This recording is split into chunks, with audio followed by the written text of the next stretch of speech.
4 trocas alimentares que simplesmente é você trocar 6 por meia dúzia, que dá simplesmente no mesmo. Eu sei que hoje em dia, com todo o acesso à informação que a gente tem, cada dia que passa tem mais notícias sobre troque X alimento por Y, esse é mais saudável, pare de consumir glúten, consuma tantos ovos por dia, mas não exagere nos ovos porque pode aumentar seu colesterol, e é uma mentira atrás da outra, e às vezes a gente fica completamente confuso do que vale a pena e o que não vale a pena fazer trocas no seu dia a dia. Eu sempre falo que tem algumas coisas que realmente vale a pena fazer essa troca. Por exemplo, você trocar ali um iogurte de frutas vermelhas, de morango, de coco, por um iogurte natural e você mesmo acrescentar essas frutas.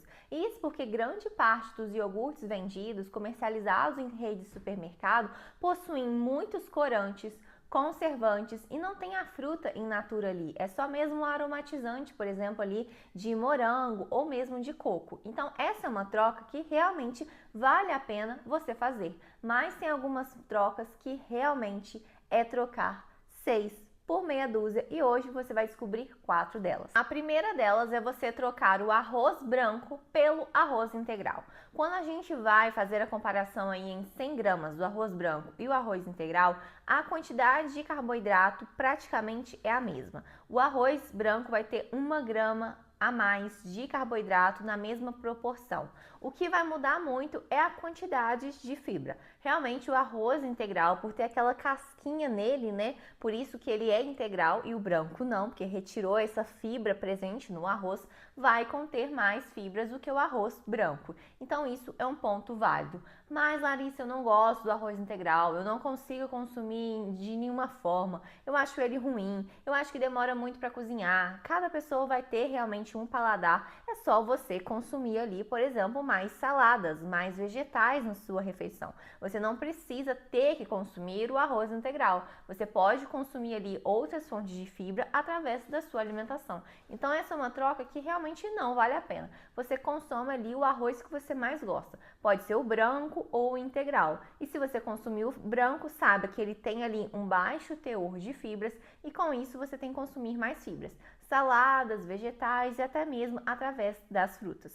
Outra troca que eu vejo que ainda é muito comum, gente, é muito comum, é trocar ali pelos tipos de açúcar. Então, por exemplo, vamos supor que você vai fazer um bolo de laranja. Igual hoje eu vou fazer um bolo de laranja sem glúten aqui em casa, que assim faz sucesso. E você não quer colocar o açúcar tradicional. Aí você pensa, eu vou colocar então o açúcar de coco, ou o açúcar demerara, ou o açúcar mascavo, porque é uma opção melhor. Não, não é. Açúcar é açúcar. O que vai mudar ali é como ele é produzido, né? Como que ele vai ser refinado. Então vai mudar ali a questão calórica, mas é açúcar da mesma forma.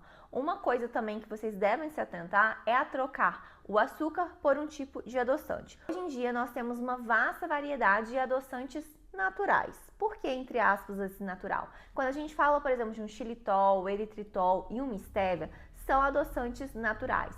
Mas prestem atenção, algumas pessoas que possuem ali alguma alteração intestinal vão sentir desconforto com o uso desses adoçantes. Por exemplo, vão sentir muita distensão abdominal, dor de estômago e até mesmo quadro de diarreia. Então prestem atenção, tá? Não pensa assim, porque adoçante eu vou consumir à vontade. Eu sempre falo, gente, nessa vida a quantidade de todos os alimentos é o que vai definir os seus resultados. Então não pensa assim, eu vou trocar ali uma colherzinha de açúcar por 3 de adoçante, ou até mesmo açúcar branco tradicional pelo açúcar de coco.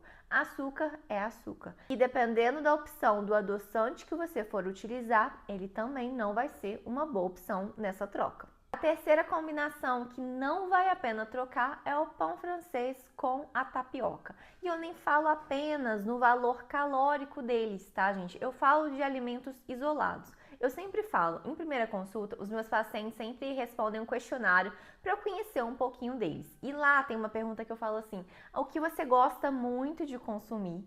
e se tivesse que tirar da sua alimentação, você sentiria falta. E eu posso falar que uns 85% ali fala do pão francês.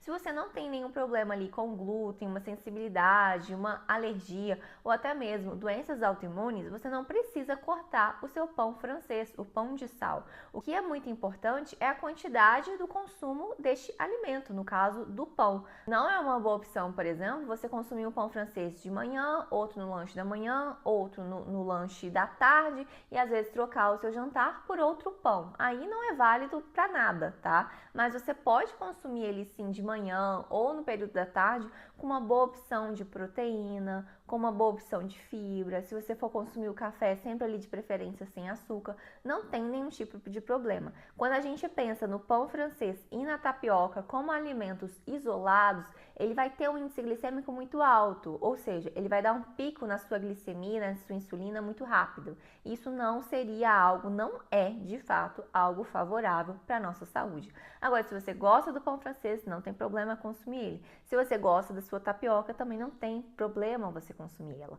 Eu sempre falo, o que vai ditar é com qual alimento você vai consumir esse pão e essa tapioca. É com ovo, frango, queijo, uma manteiga, uma geleia, talvez mais natural. É isso que vai importar. Então, essa troca não faz sentido.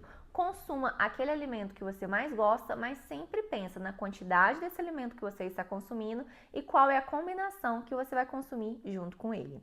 Nossa quarta e última troca que não vale a pena é alguns alimentos dito fit, sabe? Eu lembro alguns anos, quando eu ainda estava na faculdade, era uma febre um tal biscoito, que eu não posso falar aqui o nome dele, que ele era como se ele fosse mais fit, sabe? Ele poderia ser consumido, porque ele seria uma opção mais saudável. E já tem alguns dias isso que eu fui no supermercado e eu achei ele, eu fui ler a lista de ingredientes dele. Eu falei assim, gente, mas isso às vezes é pior do que um biscoito recheado, sabe? Ou, dependendo do biscoito recheado, dá na mesma. Então não caia nisso, porque é um biscoito fit, que ele vai ser a melhor opção.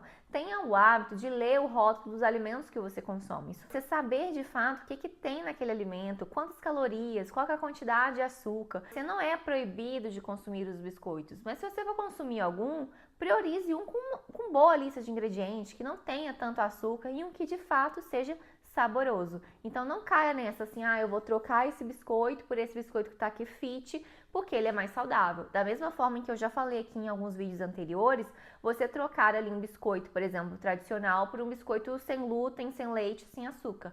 Não significa que são alimentos pouco calóricos, tá? Em alguns casos pode ser a mesma caloria, em outros casos até mesmo um pouco mais calórico. Então sempre se atente a isso. Lê a lista de ingredientes, o rótulo dos alimentos industrializados é muito importante.